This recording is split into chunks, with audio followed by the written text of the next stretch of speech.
जय श्री माता जी। हम सभी श्री माता जी के चरणों में वंदन करके सामूहिक में बंधन लेंगे। We will all bow down to Shri Mata ji and take बंधन।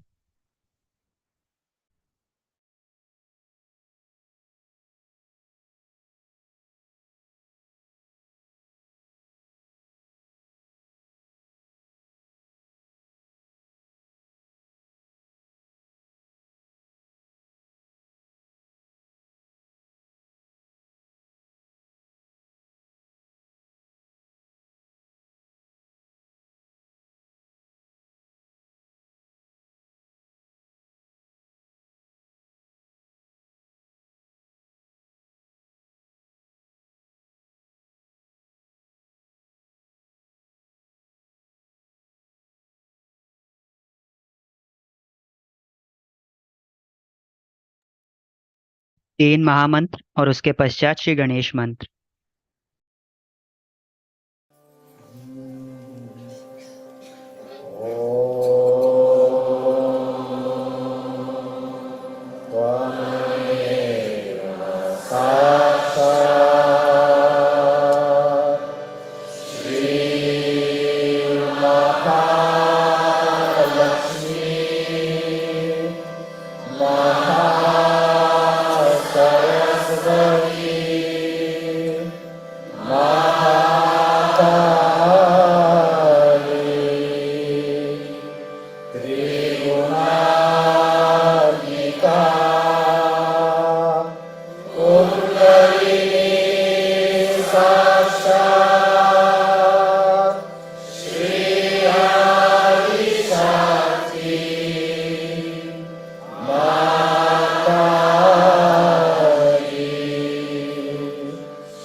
अपना बायां हाथ श्री माता जी की ओर रखेंगे और दायां हाथ धरती माँ पे। We will keep our left hand towards Shri Mata ji and right hand on mother अर्थ।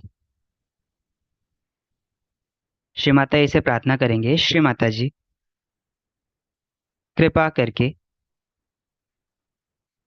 आप हमारी बाई नाड़ी को शुद्ध कर दीजिए। We will pray to Shri Mataji. O Divine Mother, please cleanse our left channel.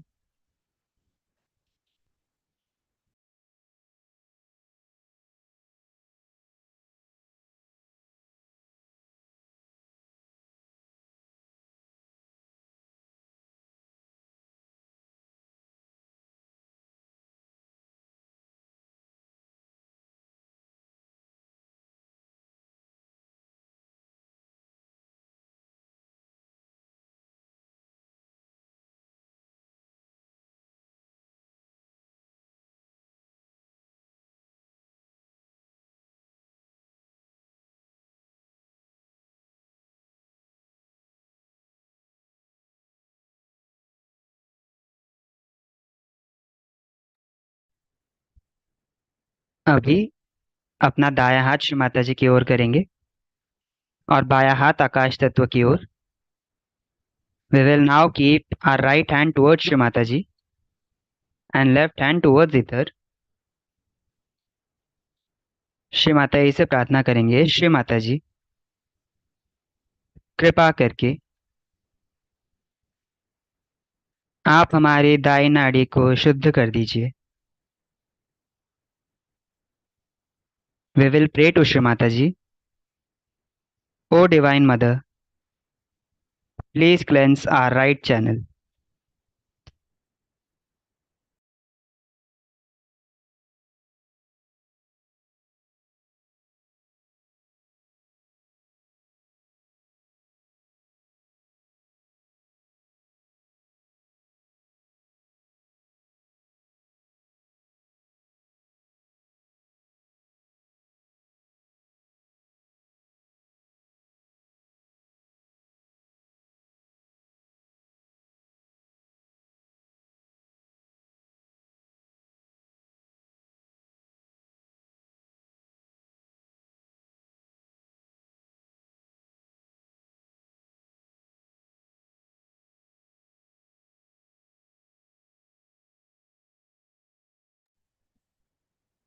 हम अपना दोनों हाथ श्री माता जी की ओर करेंगे.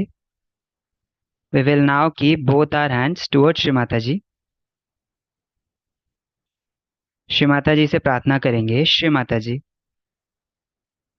कृपा करके आप हमें निर्विचारिता प्रदान करें. We will pray to Shri Mataji. O Divine Mother, please grant us thoughtless awareness.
ध्यान के इसी अवस्था में हम श्री माता जी की अमृतवाणी का आनंद लेंगे.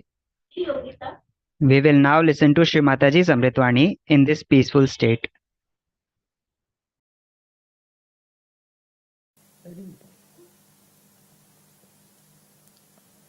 First of all, he was born in a manger. To be born in a manger means in a poor circumstance. That means he showed there's no need to have money or there's no need to have a huge big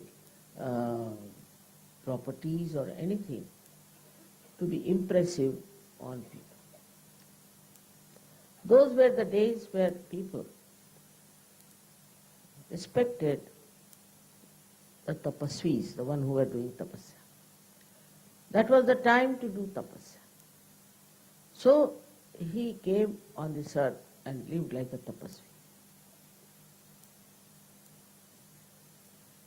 On the contrary, the Christians are the most self-indulgent people you could think of. You go to any Christian nation, you'll be amazed how they are just slaves of money and their watches. How they are living, it's very shocking to see they are following Christ. Yes, we follow Christ. Then, follow means what? He's there and you are standing backwards, moving. Is that the following? If you see the Catholic Church or even Protestants, you'll be shocked. How are they following Christ? I can't understand. Till now I never understood. Because Catholic is nothing but money-oriented. The only thing they have picked up from Christ that he went to a wedding and created wine out of what? And distributed. Now this wine is just the juice of the grapes. It's also called wine in the Hebrew language. Thank God I've read Bible in Hebrew, translated directly. So it's called draksharas. Because instantly you cannot create alcohol. It has to rot, and the more it rots, the more good it is, they say. They write it down, this is 25 years old, so the price is much. But if it is 300-year-old, the price is exorbitant. So it has to rot and smell like hell. Then only it's a good alcohol, is a fact. How could Christ create that instant, that moment, alcohol? But now what I find is this, that if somebody dies, they will take champagne to celebrate what? Good riddance of bad rubbish. Or when somebody is born, they will do it. But on Christmas Day, especially, after coming from church, don't go to any Christian's house. Even the Indian Christians have started following the Western people, because Indian Christians believe that Christ was born in England. All such ideas have come from where? Is because the English and the Portuguese, the French brought Christianity to us. Now, by any chance, are they Christians? What business they had to bring Christianity to this place? They took Christianity to all the places, especially Spanish. Spanish, Portuguese, went round the whole world to spread Christianity, and today is the mess that you see in those people. They are nothing but drunkards. Yesterday I was going back and the sea was full of happiness and joy, and the water had reached a very high level. It happens with me.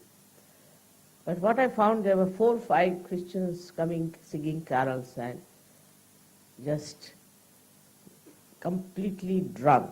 And I was thinking they'll be drowned in this water very soon. This was the great boon of Christianity on human beings, that you can drink as much as you like.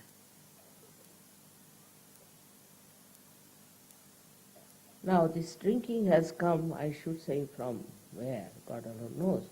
But it has come also from the Christians. And the Muslims also drink, no doubt. But they hide and drink. They don't openly drink and don't call it a religious duty that you should drink. Imagine in the church, when they give communication, they give you some sort of a dirty smelling wine. After that, how can you have communication? Once you are drunk, you are finished. But all these things happen. So, today we are talking about Christ. He is sitting in a position of Agya Chakra, controlling pineal and pituitary. By that he controls our condition. If we follow him, then we cannot be conditioned by anything. Because he talked of spirit only. Spirit cannot be conditioned. Conditioned by anything.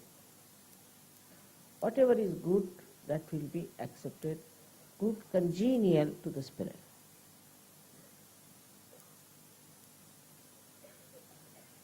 It's a different attitude of a person who is spiritual. Like we had people here, I know they are not very comfortable. Some of them are put into the stands here and there, but they are enjoying because they are enjoying the spiritual atmosphere. They don't care where they sleep, where they live, what they have. This is all because you have entered into the kingdom of God. But those who have not, so much worried, this is not good, I want it this way, that way, all material happiness they seek, trouble everybody, criticize everybody, get angry with everybody. But actually, they haven't got spiritual joy. And they can never be really in joy unless and until they become fully spiritual. Christ has openly said that you have to know yourself. Same in Quran, Muhammad Sahaja said, unless until you know yourself, you will not know God. There are lots of truths still in Quran I find, left over by this Mumbai, and also in the Bible. Also in the Jews, I find their Torah and all that has lots of truth, but is covered by all this kind of thinking, rationality and adjustments they have done for their own use. Actually, we have to understand that Christ never started any exclusive religion. No. None of them. Especially Muhammad Sahib has talked about Abraham, he's talked about Moses, he's talked about Christ and his mother much more than in the Bible, respected her. And he said there have been more than 1 lakh walis, means realized souls, before. But still Muslims are some sort of a unique people, because they call themselves Muslims. Whether they drink doesn't matter, whether they womanize doesn't matter, they kill people doesn't matter. They're running after a few things which are forbidden to them, but still they are Muslims. Same with the Christians. Difficult to find a man who is a real Christian who follows Christ before realization. After realization, of course, we are different. But for that you have to cross this Agya. Agya also is there, which has to control your ego. Christ in his lifetime showed how ego works. His own crucifixion itself shows how Christ, such a great incarnation of purity, was crucified. Shows what people are like, what they did to him,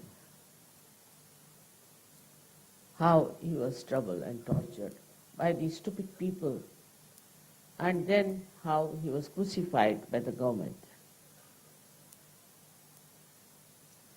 In the beginning there were many Sahajogis, I should say they were called as agnostics. Gna in Sanskrit means knowledge. Who had the knowledge about self? Christ has said, thou shalt. He said that, know thyself. You have to knock at the door. Meaning you must have Shuddha Ichha. Otherwise it won't work out. Nobody can force. He controls the ego. He is the one who gives you the balance. But if you go to the West, you know they are nothing but some sort of a stupid donkey-like ego. The way they talk, the way they behave towards each other, it's a big eye-opener. They are developed. How are they developed? God knows. Oh, they are very advanced, sophisticated, this, that. With this agya catching, Christ has said in his Lord's Prayer, forgive us our trespasses as we forgive them who trespass against us. What a big thing to say. But one thing I've seen in the West, people don't know how to forgive. They are full of hatred. And they cannot ask forgiveness because they are full of terrible ego.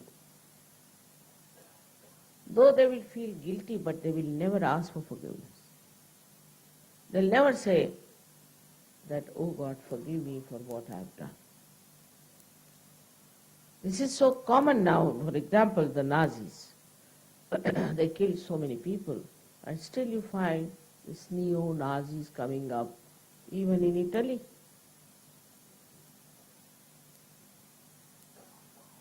They are not ashamed as to what they have done.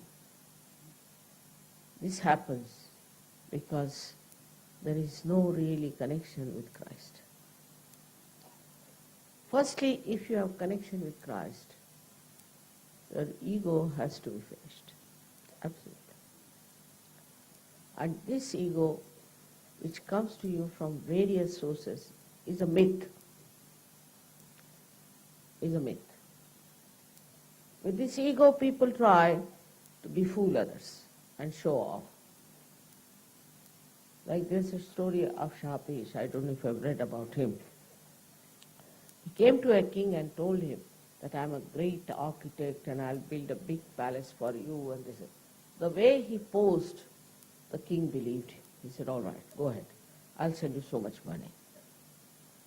Now with this whole attitude and the way he was describing himself, all his gestures full of such ego, that this king also got completely lost.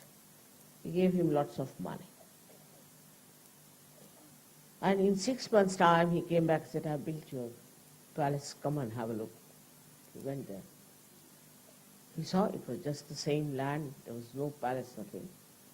So king thought something gone wrong with him or what. He was again looking and looking, and what does he find? He finds there was no palace, nothing. Immediately he realized that his ego has befooled him. So, the king was very clever that way, he realized it. So he started saying, see, this is the main road by which we'll go, and there's the palace, now the door opens. Nothing there. It's all just a story. And now here is your throne, and please be seated on it. He said, first you sit. He made this Shapesh to sit on a throne which never existed. Now imagine, it was very painful. He said, you sit. I want to see you sitting there. I like it. For 1 hour he made him sit. For 2 hours he made him sit. Ultimately, Shapesh fell at his feet and he said, sir, I'm sorry. There is no palace, there is no throne, nothing of the kind. But the king had lost all his money, so he imprisoned him. He was beaten up and did all kinds of things. So this is the end of false ideas about oneself. This ego can take you to such a heights of stupidity. And the culture where it is pampered is the worst culture. I've seen advertisements where they say you must smoke this particular cigarette because it expresses your ego. But according to Indian culture, to express your ego is absolutely something very stupid. People laugh at such person, the one who tries to show his ego. In Marathi language, if somebody is trying to show off, then they say he is climbing on a small little shrub of chana. It's the whole system is such. So nobody can develop any ego. If they develop, then they are corrected. Especially in Maharashtra, it's very difficult to develop any ego. As soon as you start talking big about yourself, immediately you are punctured. But in the north, of course, a little bit allowed, I think. And people do talk big. We are great politicians who talk very big. I'm going to do this, I'm going to do that. We're going to have this project, that project. This. One thing Christ never said such a thing. Never he talked. What if you see his sermons, is so deep and so enlightening. Despite the effort of this gentleman, Mr. Paul, you see Christ talking to people, giving them different ways of explanation. What happens after realization, how a seed is sprouted and how it can get spoiled, and very beautifully he explained to people.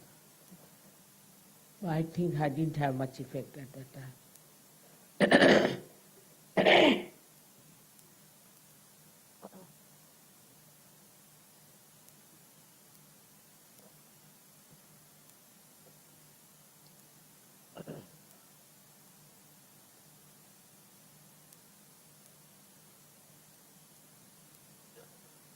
His life was so charming and so beautiful. Like a shooting star, he came on this earth. But he left such a remarkable impression on people. His crucifixion was a part of the game because he had to make the way in the Agya Chakra to cross. The Agya Chakra he was crucified. But his message is not crucifixion.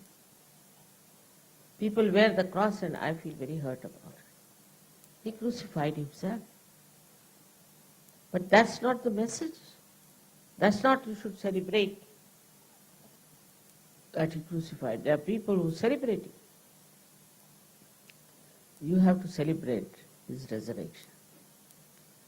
Resurrection, because human beings are to be resurrected. In Sahaja Yoga, nobody is crucified and is resurrected because of one crucifixion of Christ. That was enough. That was sufficient. You can't carry the cross on your shoulder. Don't have to. He's carried for you. He's done everything for you. He said also that he died for all the sinners, is a fact. If he had not done that, it would have been difficult to open your agyas. Because two problems, I told you, is conditioning and ego. His crucifixion has helped. The loosening of these two horrible capacities of human being. His life is to be understood in a very, very deep sense. But if you are like a journalist, you can say, why did he crucify himself? If he was God, why did he get crucified? Now the question is why he got crucified is how to tell these journalists who don't know anything about chakras. Because it was the era or the time of tapasya, of sacrifice. And so then, all these three persons, Buddha, Mahavira and Christ, went into complete renunciation.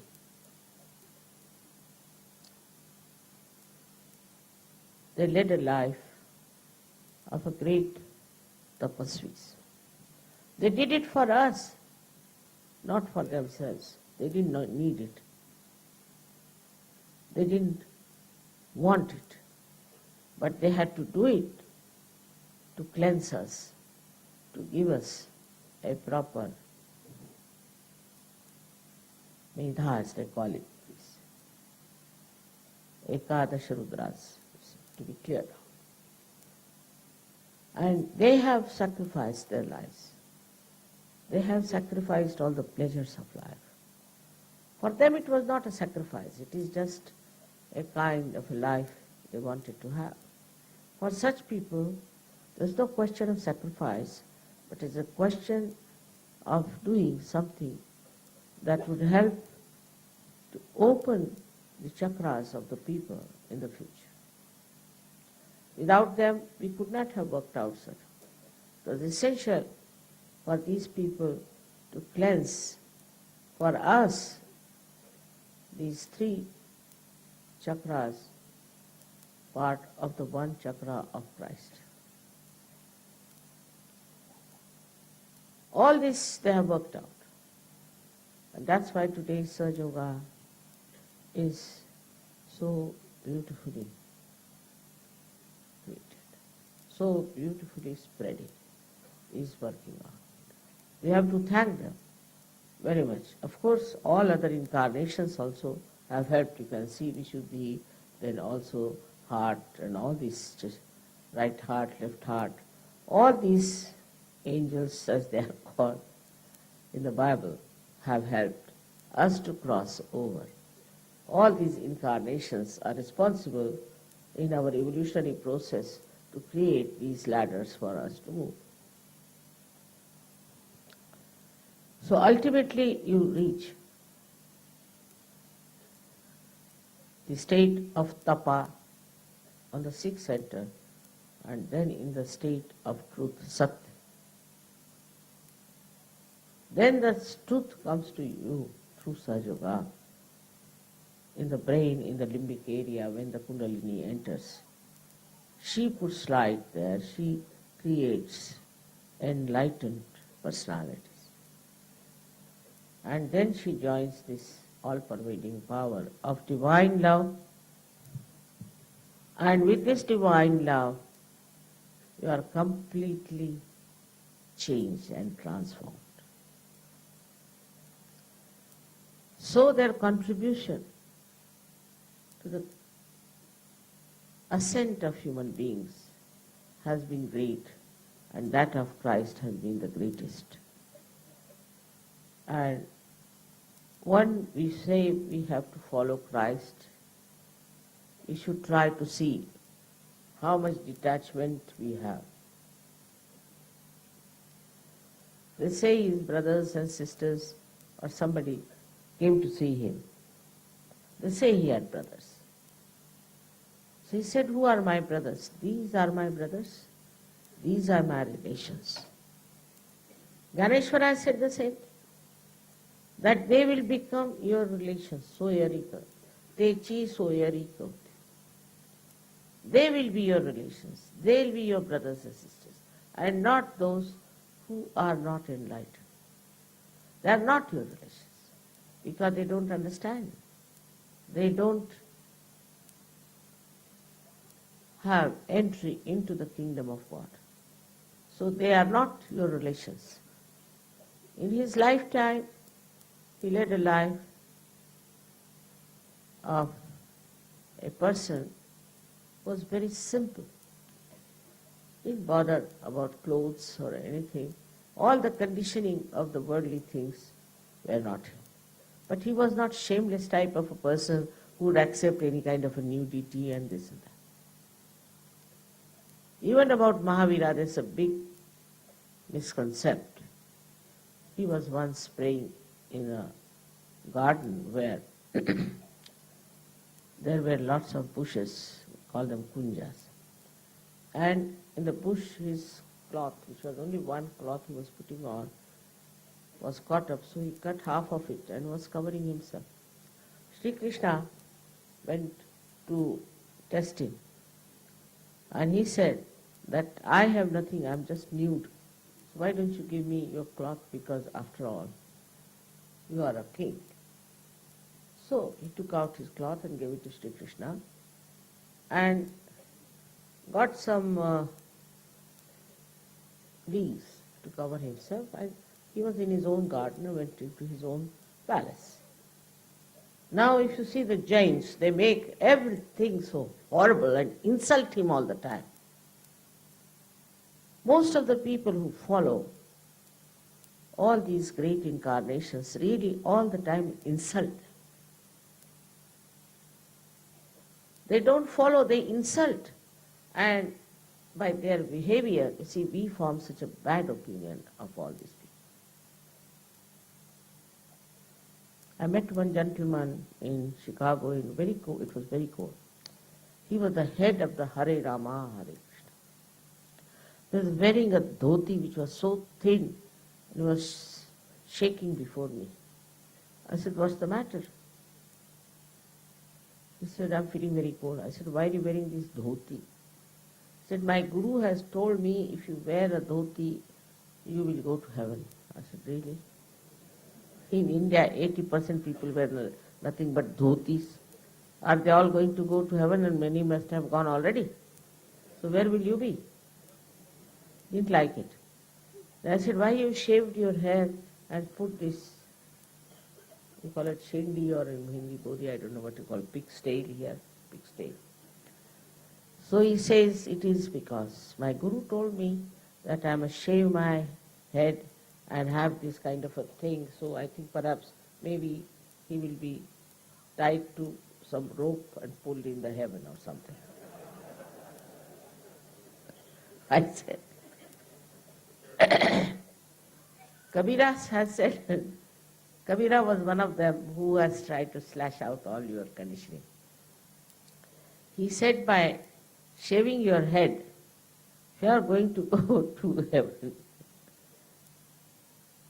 So, what about the lamb which is shaved twice a year? He'll be there earlier than you. It's a fact, it's such stupid things.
जय श्री माता जी। श्री माता जी, आपने हमें अपना प्रेम प्रदान किया। आपको धन्यवाद माँ। Shri Mata ji, thank you for showering your divine love upon us. We thank you, Shri Mata ji. हम सभी श्री माता जी के चरणों में वंदन करके बंधन लेंगे। We will all bow down to Shri Mata ji and take बंधन।